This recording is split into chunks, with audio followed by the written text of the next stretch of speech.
In order to train core stability, we're going to use a plank position. So plank is when you hold a position, you prevent your body, your hips from falling by the action of gravity. So here I'm holding a plank, and just for the fact that I'm holding my hips from falling this way, I am using the core strength to create stability. But now there's a better way of doing that. Besides or beyond just holding that position, I want to actively contract tension, give tension to my muscle groups that are working on that motion. How do I do this? Imagine that I'm holding a plank, I am pulling my elbows back and I'm pulling my feet forward without moving them, just to create that tension. So let me show you what it means.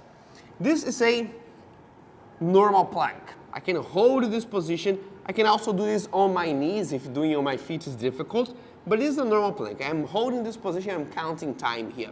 Now, if I bring my elbows back and my feet forward, I'm creating much more tension from my abs all the way to my legs and all the way to my hands even. And here, this position that is actively contracted gives much more tension, much more work to the core muscles. So when you're doing a plank, try to do that way. If you can do 1 minute, try to go all the way, build your time all the way to 2 minutes. And once you can do 2 minutes, you can do multiple sets of this exercise. There's another way, another version of doing a plank. There is a side plank that you can also do sometimes for a variation.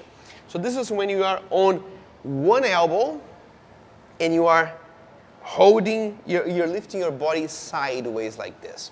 This is a much more difficult type of plank because not only you're using only this one side of your abs, but you're also training a lot of shoulder strength.